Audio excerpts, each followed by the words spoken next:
Merci beaucoup. Bonsoir à tous et bienvenue dans cette nouvelle édition de votre émission Entreprendre et réussir. tey nag ñu am mbégte ak contentement dalal Mat Dramé mu nekk un passionné de l'économie sociale et solidaire mu itam am xam-xam bu màcc lool ci gouvernance des industries minières tey nag il va nous partager son parcours, ses expériences, également ses conseils pour réussir dans le monde de l'entrepreneuriat. Nuyu naa la Mat. Fay naa la Khadim. am mbégte dalal ak yow ci émission bi. Plaisir partagé. balaa ñuy xuus ci débat bi ma bëgg a xam d'abord ban définition ngay joxe entrepreneuriat parce que ñu koy dégg nii rek entreprendre. ban définition boo amee définition bu ñu koy joxee tey ban définition lay doon. waaw entrepreneuriat nag bëri na définition bu ñu ko mën a joxe waaye comme ni ñu koy déggee mu ngi jóge ci verbe entreprendre. Entreprendre nag bu ñu ko logé ci contexte bi ñuy wax tey mooy créer activité économique pour peut-être wàññi jafe-jafe nit ñi, c'est-à-dire pour répondre à des besoins sociaux, mais aussi pour atteindre des objectifs personnels, c'est-à-dire nga mën a amal sa bopp loo xam ne yaa ko moomal sa bopp. Donc autrement dit, entreprendre c'est créer une activité économique pour répondre à des besoins socio-économiques. D'accord. Et puis pour également se faire des avantages personnels au plan économique. D'accord. Donc noonu la ñu ko mën a résumer. D'accord, merci beaucoup parce que ñun xamuñu la définition entrepreneuriat dañuy dégg entreprendre ñu bëgg xam en tout cas définition bi merci beaucoup léegi ñu bëgg xam parcours académique Mady Dramé. waaw suñu parcours nag ñu ngi ko démarré peut-être Tamba fii ñu juddoo wax dëgg yàlla màggee fi parce que man moom diggante Tamba ak Kédougou laa yaroo laa màggee. J'ai eu mon entrée en sixième à Kédougou et puis après fii laa continué samay njàng lycée Mame Cheikh Mbaye bu Tamba. Donc mais aussi Tamba laa juddoo il faut que je le précise. Voilà, samay parents aussi ils sont de Tamba. Mais sama grand-mère maternelle aussi pour préciser elle vient de Kédougou. Donc pour dire que wax dëgg yàlla je suis quand même partagé dans le Sénégal oriental. Alors sama parcours nag maa ngi ko defee ci diggante ñaari dëkk yooyu boo xoolee ak Dakar fi ma defee sama parcours universitaire. Donc université Cheikh Anta Diop laa jànge étude de droit laa def maîtrise droit judiciaire privé pare def master 2 en intégration des affaires mais en même temps def benn master spécialisé en gestion. Okay. Donc mu tax nag d'ailleurs sama passion ci gestion fa la jógee école supérieure multinationale des télécommunications bu Dakar fa laa jaar def gestion des télécommunications gestion la mais axée sur un secteur déterminé. Alors bi ma jógee foofu ci laa dem Kédougou ñu affecté ma comme coordonnateur de projet en 2012. D'accord. Donc jaar bi daal buñ ko naree résumé de am na solo ñu gis ni que vous êtes également titulaire yaa ngi koy wax say kaddu d'une maîtrise en droit privé et d'un master en droit de l'intégration et de l'OMCD ñu bëgg xam études yooyu noonu naka la ñuy influencer sa carrière entrepreneuriale. Oui comme ni ma la ko waxee déjà droit dafa transversal domaine boo jël tey jii ci maanaam ci doxalinu réew ci doxalinu gox wax dëgg yàlla dinañ ci appliquer tuuti droit waaye da ci feeñ. Alors man nag sama passion ci maanaam entrepreneuriat dafa jóge en fait ci en tout cas ci maanaam benn réalité bu ñuy dund ici en Afrique au Sénégal particulièrement mooy pauvreté. Alors comme bi ma doon def samay études de droit objectif bi c'était pas pour ma sol touche maanaam robe d'avocat. Okay. C'était pas aussi pour que ma nekk juge. Donc amoon naa leneen li ma amoon comme ambition amoon naa leneen en termes d'ambition. mooy assister maanaam les communautés vulnérables peut-être à travers l'administration mais également dans mes propres initiatives. Et finalement yàlla dogal bi ma génnee université wax dëgg yàlla musuma di liggéeyal état en tant que tel administration publique. dama liggéeyal d'abord ONG locales yi après ma liggéeyal ONG internationales yi ma liggéeyal après sama bopp. donc li tax ma dugg surtout ci entrepreneuriat comme ni ma la ko waxee droit moom dafa doon loo xam ne dañ koy appliquer fépp. Alors droit économique dafa doon lu ma passionné très tôt donc droit économique ma xaw ko embrasser tuuti xam un peu maanaam li nit ñi di dund. Donc bi ma demee d'ailleurs dans la gouvernance des industries extractives ku la wax mine ku la wax or forcément économie la lay wax à côté.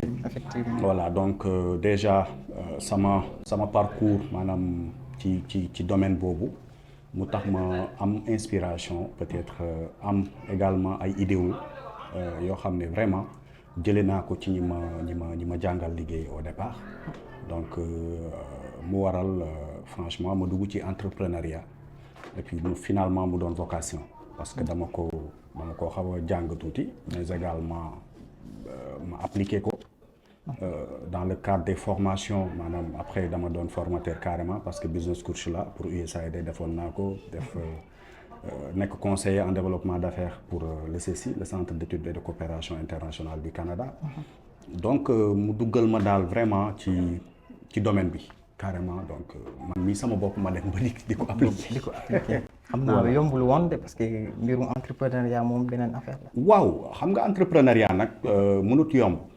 léeg-léeg ma dégg à l'époque bi ñu ne DER délégation générale à l'entrepreneuriat rapide le mot rapide quand même mu xaw la voilà ça me faisait quand même rire parce que entrepreneuriat wax dëgg yàlla àndul ak rapidité donc du coup dafa doon lu ànd ak patience mais également résilience voilà donc mënut a yomb mënut gaaw waaw déjà lu mënut gaaw rek forcément foog mu doon lu jafe tuuti.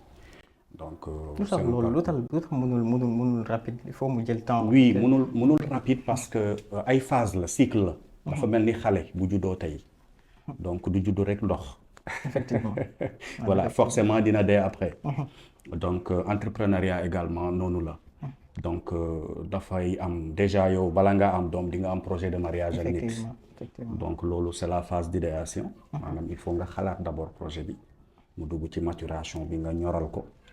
mu ñor xom après nga soog ko implémenter bu juddoo nag beneen étape commencé ok mooy développement voilà donc ay cycle la ay étape la mu war a tax nit ñi en fait ñi koy def te ñi ci réussir en général dañ ko def ci ay années maanaam du benn weer du ñaari weer du benn at donc tey jii nag mu doon loo xam ne défi bu mag la ci ñun jeunes yi surtout les plus jeunes donc parce que souvent dañuy xaw a yàkkamti tuuti bëgg lépp sotti tey jii boo xoolee les champions aujourd'hui en Afrique dans l'entrepreneuriat bu ñu la waxee seen parcours c'est peut-être 40 ans 30 ans 25 ans 20 ans ci ñoo xam ne sax dañoo fekk alal seen ginnaaw alors ci koo xam ne ni man la mel jógee dans une famille très modeste pour ne pas dire pauvre nga war a créer sa bopp un parcours un circuit bëgg cee réussir tout de suite.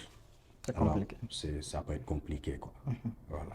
En tout cas, c'est très compliqué parce que l'entrepreneuriat moom kii di entrepreneuriat moom vraiment il faut se préparer à tout parce que nekkul mbir boo xamante ne da ngay ñëw rek dugg. Voilà donc am ñoo xamante ne jàpp ni que entrepreneuriat peut-être bu ñu bàyyee jàng dañuy mën a lancer aussi entrepreneuriat yow noo gisee mbir boobu noonu parce que am ñoo xamante ne bu ñu abandonné ni soit dañuy dem lancer wu directement si entrepreneuriat jàpp ni que peut-être moo gën a yomb que étude bu ñuy def nii par exemple. waaw parce que xam nga comme ni ma la ko waxee ci ndorteel bi xam nga entrepreneuriat moom aajowul jàng bu sori. tey jii bu ma la joxee exemple un Bocar Samba Dièye qui a peut-être qui souvent fait travailler les plus grands avocats de ce pays dans ses dossiers de milliards. D'accord. jàngut il vient de son Fouta natal. donc jàngul laajul jàng bu sori. aajow ko les plus grands businessmen de ce pays c'est mes parents Bawol. ok donc wax dëgg yàlla bu ñu jàngee tamit peut-être njàngum alxuraan. donc ça repose principalement sur des valeurs. patience bi ma lay wax ak résilience bi ma lay wax. c'est des valeurs.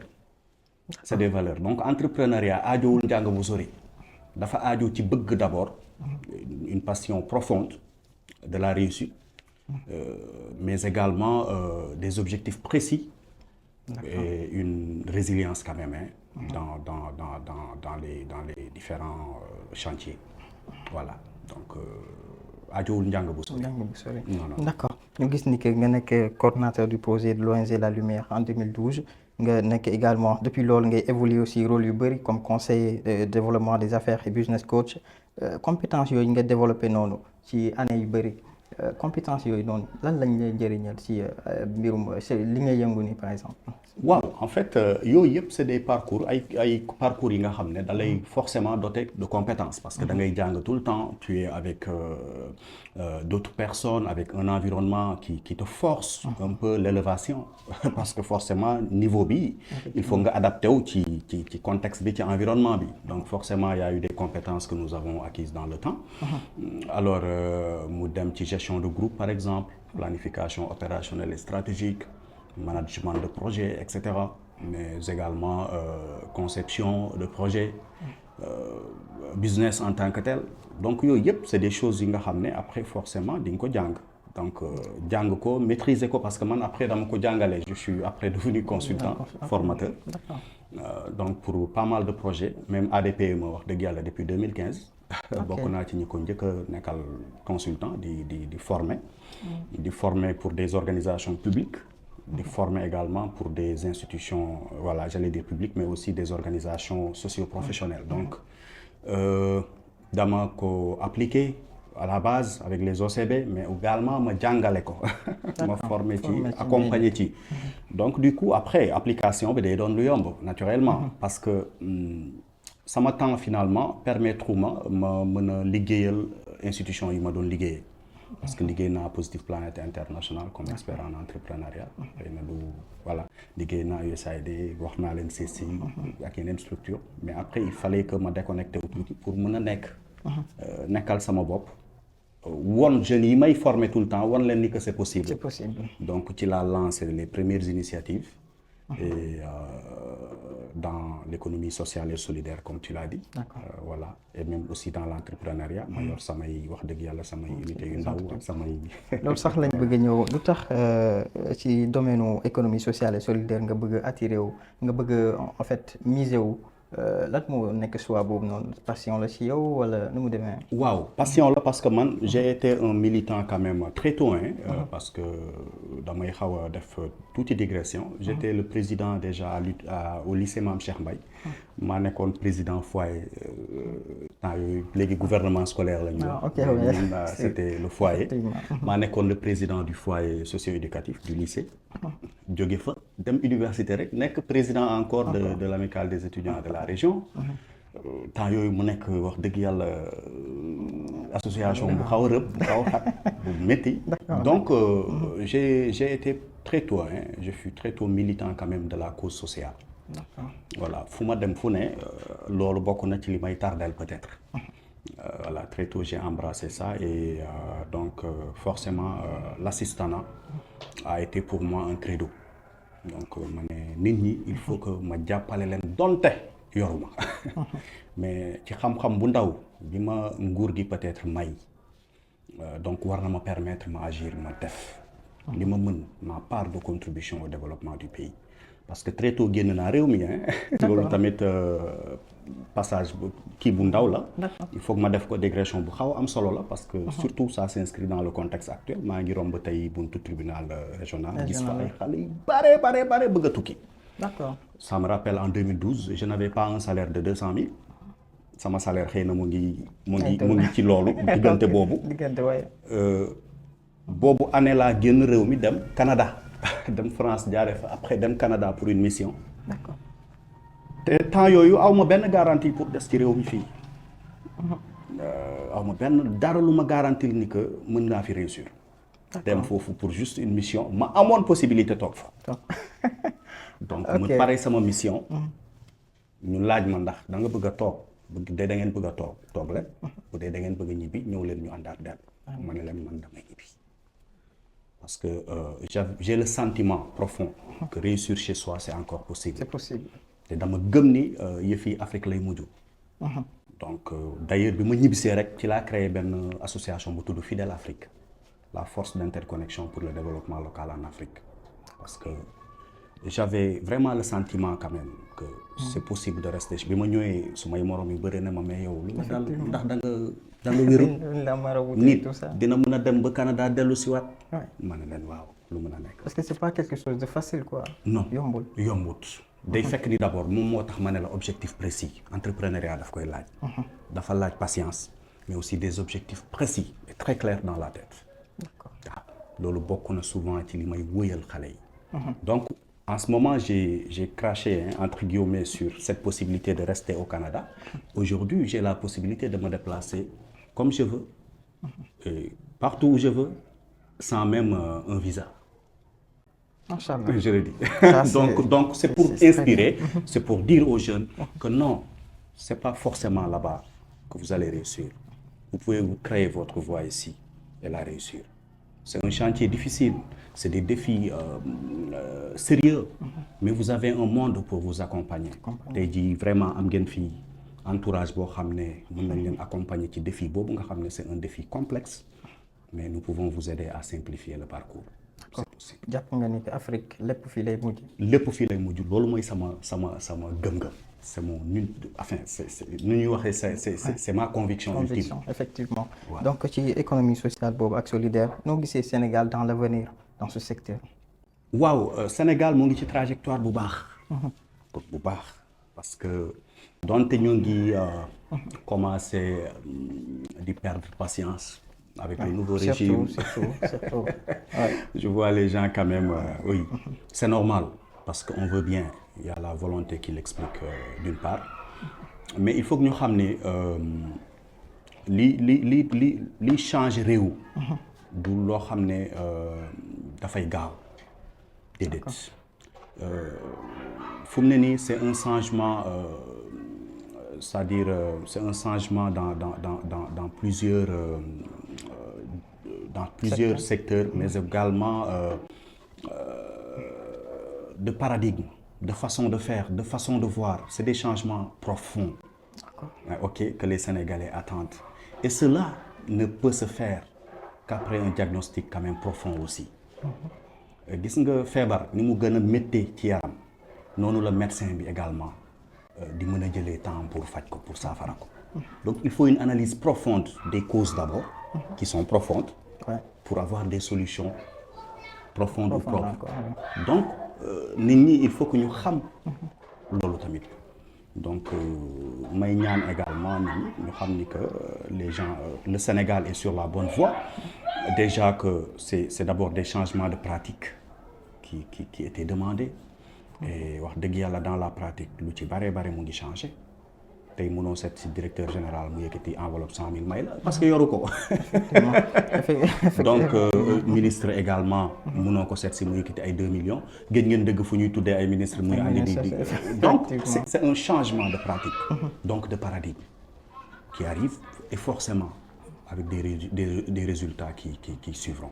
Ça nous en sommes très sûrs. Déjà yaa ngi koy wax parce que xam nga ñun jeunesse ñi dañoo yàkkamte de trop de à tel point que dañoo bëgg changement mu am coûte que parce que gis nga yaa ngi koy wax sànq romb nga tribunal nga gis ndaw ñu bëri yoo xamante ne dañoo bëgg a génn parce que amatuñu yaakaar Sénégal donc yow yaa ngi leen di jox courage encore ñu mën a toog nga am yaakaar ni que mbir yi dinañ baax après.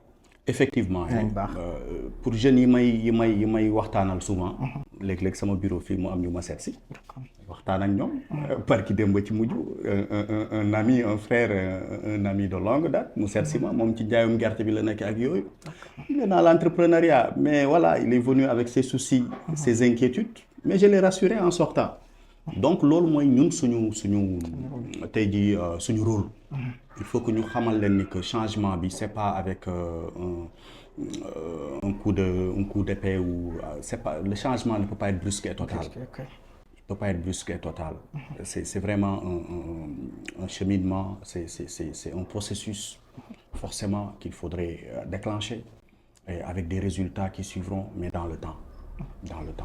En tout cas yow nga am expérience toog Sénégal nga am expérience bitim réew également est-ce que lii gisoo ni du gàllankoor suñu réew mi ñu la fekk jeunes yi ñu ngi fi génn di dem bitim réew il se peut que duñu am na ñoo xamante ne ñenn si ñoom duñu ñëwaat bu ñu demee Espagne xam naa affaire bu expiré nañ daw dem si yeneen dëkk pour mën faa toog bañ a dellu Sénégal loolu est-ce que du impacter li nga xamante ne mooy lu ñu woote mooy le développement parce qu'on ne peut pas imaginer le développement sans la jeunesse je pense pas donc est-ce que loolu du gàllankoor. waaw Khadim nit mën na ko xalaatee noonu nit mën na ko gisee noonu waaye man dama jàpp ni comme offre bu taxaw la bu Espagne maye dama jàpp ni ñi bëgg a dem parce que le droit de voyager tamit wax dëgg yàlla dañ leen ko war a reconnaître nangul leen ko ñi bëgg a dem nañ leen bàyyi ñu dem ñu xool li fa ne am na ñu dem après dañoo mujjee ñëw toog liggéey fii donc xëy na bu fekkee ni loolu mën na atténuer immigration clandestine bi mais dama jàpp ni wax dëgg yàlla gouvernement bi waru ko bloqué état du Sénégal waru ko bloqué na leen bàyyi ñu dem bu fekkee ni dañoo bëgg a dem maintenant loolu cela n'empêche pas de proposer des alternatives sûres et crédibles et vraiment au plus vite parce que wax dëgg yàlla nit ñaa ngi xaar depuis lors il faut des prémices quoi voilà prémisse mooy il faut que mu am ay ndorteel tout de suite lu ñuy wax naan lu war a neex quand même bu baxee forcément il faut mu xeeñ donc jot na mu xeeñ. D'accord. Voilà. En tout cas am na solo ñu gis ni ci sa carrière vous avez été impliqué dans la gouvernance des industries minières donc quels sont selon vous les plus grands défis auxquels ces industries sont confrontées au Sénégal?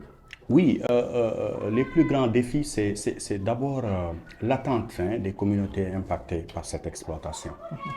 Parce que ñun dañoo bokk ci communauté yooyu je le rappelle Tambacounda peut-être bokk na ci région minière yi moins que Kédougou par exemple qui est une zone de concentration carrément minière donc attentes yi ñu am c'est des attentes qui sont légitimes parce qu'ils se disent que nous disons d'ailleurs que ce sont nos ressources c'est la terre de nos ancêtres donc forcément ce sont nos ressources qui sont exploitées bien que c'est des ressources nationales donc forcément suñu nekkin dafa war a changer mais malheureusement avec la politique qui a existé depuis 2000 une politique incitative comme on dit une politique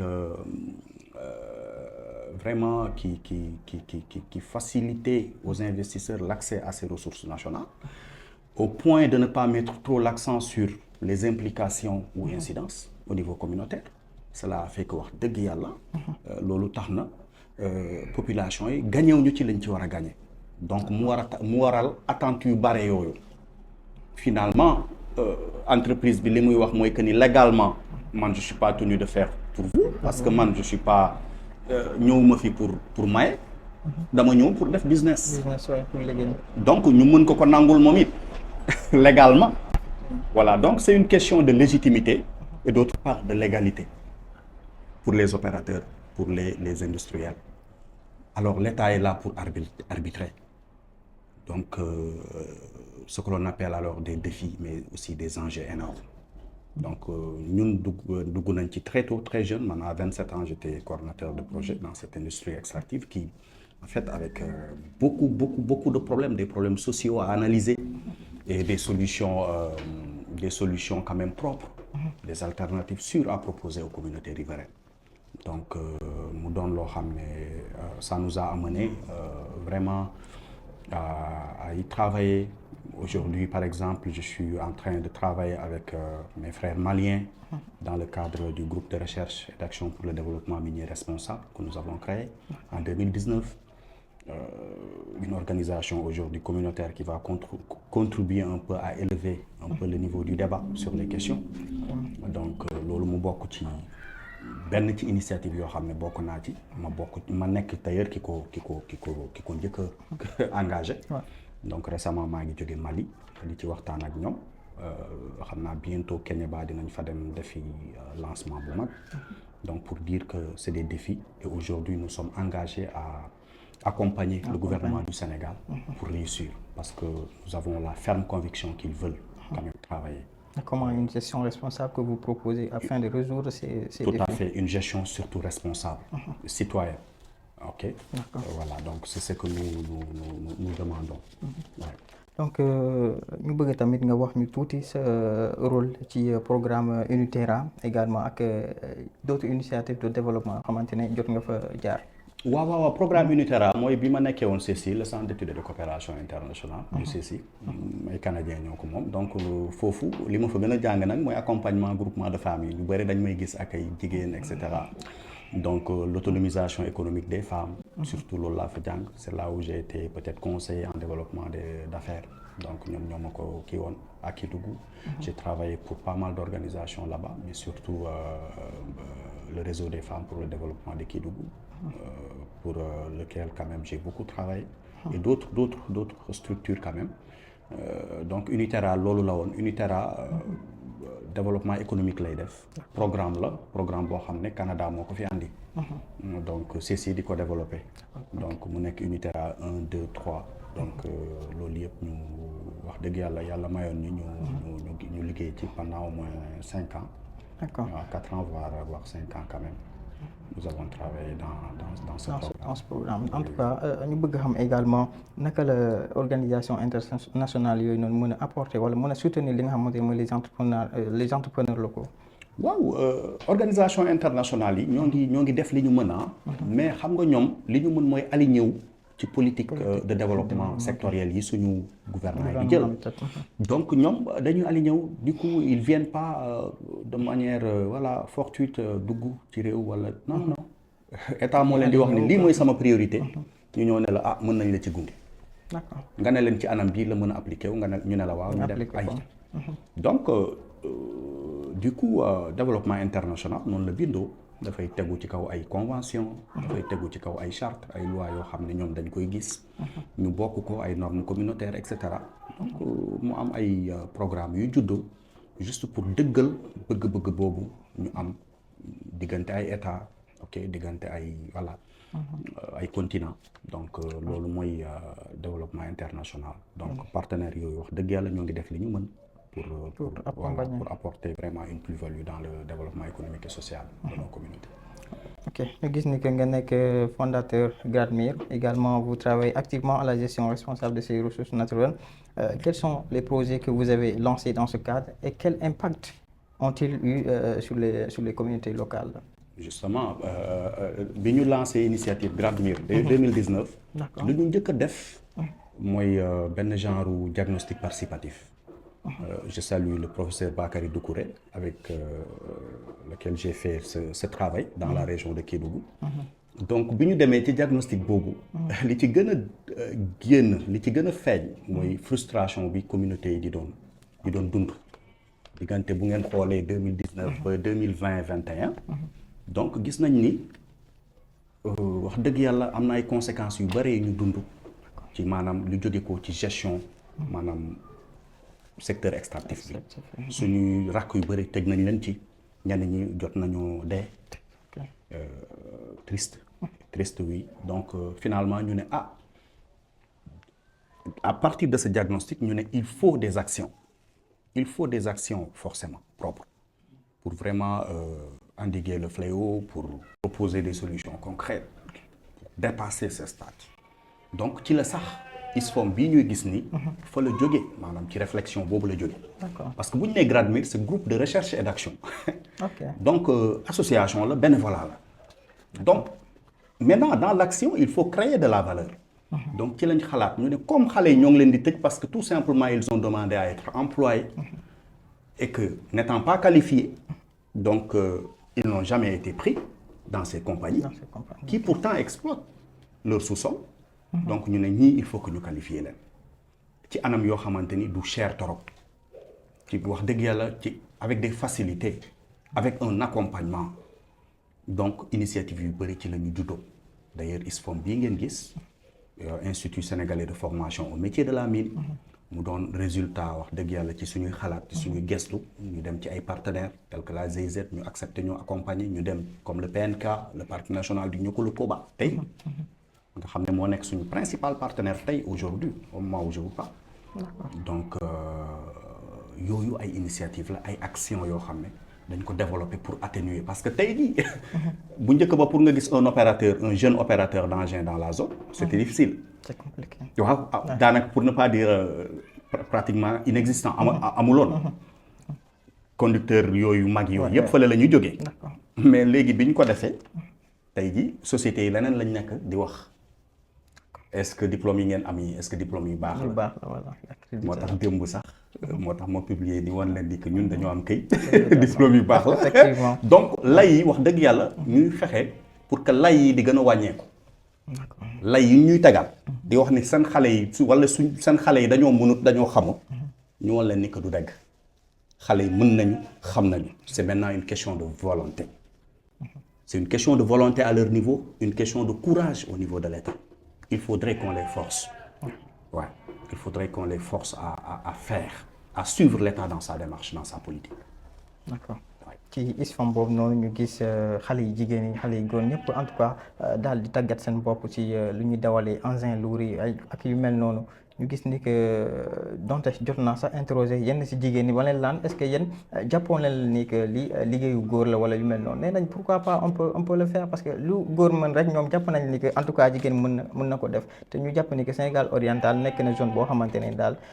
exploitation ressources naturelles ni en tout cas xaw na am tuuti fi dayoo surtout si côté Kédougou et tout ça peut leur apporter quelque chose moo tax nga am idée bi focaliser li nga xamante ne mooy institut boobu noonu ci Sénégal oriental. Donc, est-ce qu'on peut s'attendre à cet institut, même aux autres localités du pays? Évidemment, institut bi tey Maliens yi ñoo ko gën a soxla fu mu ne nii wax naa la ko jóge naa Mali yàggul donc à partir du mois prochain dina am ñu ci ñëw donc pour dire que dem nañ au niveau communautaire déjà donc déjà dépassé nañ frontières yi donc ça veut dire que lu mel ni région de Matam dafa bokk ci suñu perspective lu mel ni région de Thiès bokk na ci donte Dakar est très proche te wax dëgg yàlla am na ñu fay ñu koy jàngale déjà foofu mais peut-être que ni ñu koy jàngale ak ñooñu ni ñu koy def xëy na xaw na wute je ne sais pas mais wax dëgg yàlla dinañ ko atteindre dans toutes les régions minières du Sénégal dinañu génn sax réew mi parce que nous avons une approche franchement communautaire man intégration dama ko dund dama ko jàng mais aussi dama ko bëgg dama koy dund tous les jours. D'accord. Voilà. En tout cas, bon courage DG. En tout cas, également, vous avez acquis une décennie d'expérience dans le développement des affaires et le coaching des entrepreneurs, autant pour moi. Quels sont les 3 principaux conseils que vous donneriez à un jeune entrepreneur qui souhaite réussir dans ce secteur, surtout dans le secteur minier aujourd'hui, DG? Oui, pour les jeunes entrepreneurs, en fait, dama ci profito pour wane Make Tech bi ñu créé, c'est un incubateur. D'accord. Donc li mu bëgg mooy dimbali jeune bi de la phase d'idéation. ok phase idéation mooy fi ngay xalaatee dañ lay accompagner ci xalaat bi sa idée de projet nga structure xam ban secteur d'activité nga war a mën a dugg réussir ci maanaam idée bi business bi naka nga ko war a structurer projet bi concevoir ko carrément orienter la ba ci premier bailleur bi waaw donc loolu moo tax incubateur bi juddu ñu tuddee ko Make Tech donc mu war a mën a parce que ñëpp juddoowuñu pour nekk employé am na ñoo xam ne bëgg nañ nekk employé mais bu ñu demee ba ci biir ils comprendront que ñoom du ñooy employés c'est des employeurs donc dañuy dem ba frotter wu tuuti au monde de vraiment des affaires et ils se rendront compte que c'est des employeurs donc forcément ñooñu tamit il faut que ñu accompagner leen et pour la plupart c'est des jeunes donc moo tax ñu créer wax dëgg yàlla incubateur bi li ñu leen di wax surtout jeunes yi en termes de conseil c'est-à-dire man bu may joxe conseil bu may joxe tey peut-être buñ ma newoon naa leen jox ñetti je sais pas ñetti conseil ou en tout cas li ñu leen aptitude j'allais dire ou bien ñetti critères c'est le mot qui m'avait échappé ñetti critères c'est que dinaa leen wax patience 2 fois patience résilience patience 2 fois résilience patience 2 fois résilience après pourquoi ça déjà? Oui patience parce que wax dëgg tey jii ñun suñu problème yëpp problème patience la ñun jeunes yi bëgg nañ lool waaye parewuñu pour xaar dañoo bëgg ceeb sax toggukat ceeb bi dina demagum marché ndugg buy ndugg dina xool jën bu gën a baax dina xool ceeb bi fu mu gën a et cetera dina xool légumes yi dajale lépp ñëw raxas ba set defar et cetera ba fi mu koy taaje donc processus la dara xëyul sotti donc li ñu leen di wax mooy patience, encore patience. Il faut que ñu nangu xaar métti na torop nag mais il faut que ñu nangu xaar new ma nag xaar di seetaan waxuma loolu da ngay xaar di maanaam di def di jëf di jëf. On apprend toujours, on ne perd jamais. De ses échecs, on apprend. De ses succès, on apprend. Donc, forcément, il faut agir, mais dans la patience. Surtout. Dans la patience. Quand je parle de patience, ce n'est pas vis-à-vis de l'État, parce que beaucoup se diront que ni bon, écoute, il veut nous, voilà, daf ñuy kii pour état bi nañ ko xaar nañu nii ak nii. Non, non, non. Même yow mi sa bopp ak say objectifs, il faut que tu sois patient et très réaliste. Et très réaliste aussi. Oui, réaliste parce que ambition démesurée du ambition bu baax. Ambition dañ koy néew man da nga koy plafonner mais da nga koy mesurer di dox ak moom. C'est ça. man mii di jaaykat café moo bëgg en tout cas élargir sama entreprise.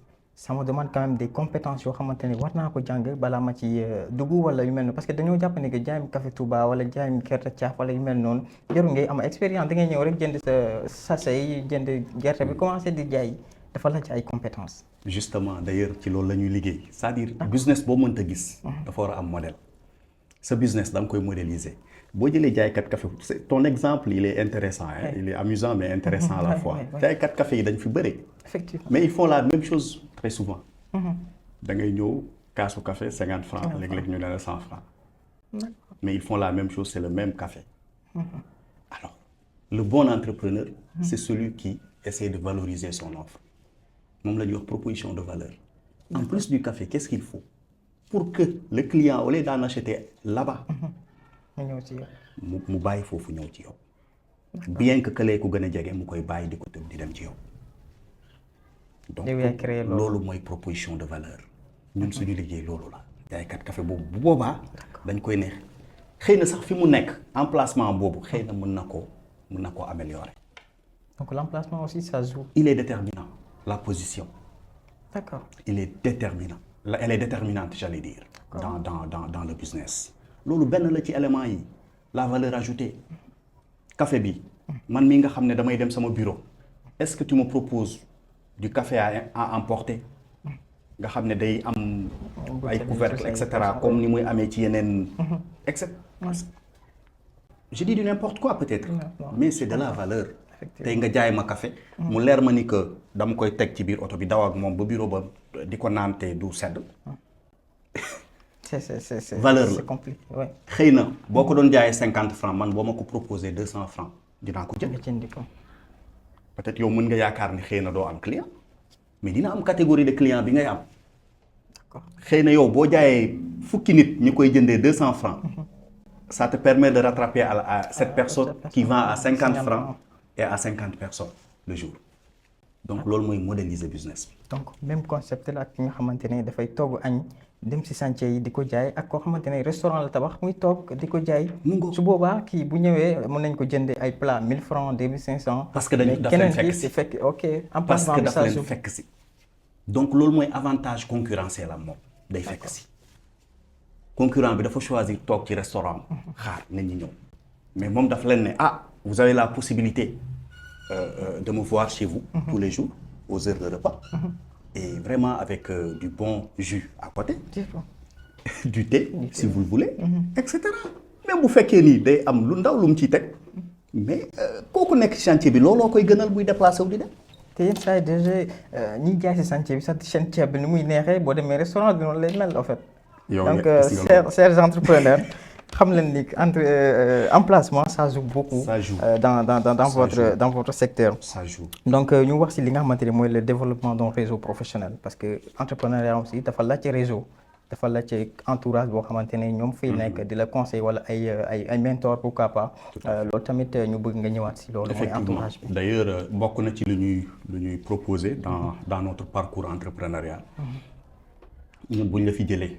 Incubateur loolu la du ñëw monter le projet jox la nga dem rek de dañ lay tàggat d'abord fii mais aussi dañ lay accompagner pas à pas c'est vraiment un accompagnement sur mesure personnalisé accompagnement boo xam ne yow duñ la bàyyi fenn lu ñuy wax marquage à culotte lañ lay def tous les jours il faut que ñu xam ci loo ne chaque semaine il faut que ñu évaluer li nga def naka lañ koy defee buñ la tàggatee fii dañ lay boole ak ñi nga xam ne ñoom ñooy ñi ñuy wax les mentors mentor comme ni ngeen ko déggee mooy ñi nga xam ne c'est des anciens def nañ ba pare ils se sont frottés à la chose gis nañu échec yi mésaventures yu bëree am nañ ko seen jibasière ñoom ñoo lay accompagner encadrer la ne la booy fi nga teg sa tànk du foofu xoolal reculer na la tu comprends je comprends donc loolu dañu privilégier sur suñu approche donc xale bi dañ koy maanaam jeune bi professionnel bi ou porteur de projet bi dañ koy accompagner d'abord en interne ici dans nos locaux mais après accompagner ko ci biti dans la mise en relation ay rencontres la ñuy créer des forums B2B rencontre B2B dafay am ok ñuy rencontrer peut-être ay partenaires au développement en temps exposer leen seen i projets seen i besoins mais également des rencontres B2C donc avec le grand public etc. donc bref loolu mooy suñu approche maanaam dans le cadre du réseautage. D'accord. DG noo gisee l'entrepreneuriat dans l'avenir au Sénégal? C'est un avenir prometteur. Il y a des jeunes qui y croient. Il y a des jeunes qui y croient, qui veulent rester dans ce pays et qui souhaitent entreprendre. Maintenant lu des peut-être mooy dispositif bi. Dispositif bi au plan macro. maanaam dispositif d'encadrement au niveau. Là, je parle de la stratégie de nos gouvernants. Peut-être il faut beaucoup plus de travail encore. Il reste beaucoup à faire. Il faut des compétences parce que les recrutements, entre parenthèses, ne doivent pas être clientélistes ou politiciens. Donc forcément, il faut qu'il y ait des sachants dans les dispositifs d'accompagnement. Il faut des gens qui ont de l'expérience, qui savent réellement les besoins au niveau communautaire et qui ne vont pas prendre trop de temps à réfléchir pour agir. Ça quand même, il nous le faut. D'accord. Si man ma nekk entrepreneur bëgg a lancer si l'entrepreneuriat mu war a xam ak entrepreneur li mu bëgg problème et tout ça ak nga war a takk soxna c'est un peu compliqué. Déjà mu bëgg nga ñëwaat si loolu tamit parce que ça entraîne beaucoup de personnes. dañuy lancer wu bëgg a commencer entreprise bi mu ngi évoluer wu nga commencer à même quand même faire quelques chiffres d'affaires allez on se lance. Et ça va entraîner ou bien c'est pas un problème, c'est le choix, ça dépend du choix. Oui, bon mariage bi mën na bañ a freiner processus bi mais comme moo tax sànq ma ne la il faut des objectifs clairs. Ouais. Ça je l'ai dit boo ci bàyyi xel. Effectivement. Voilà objectif clair nag wax dëgg yàlla lu ñuy xalaat la.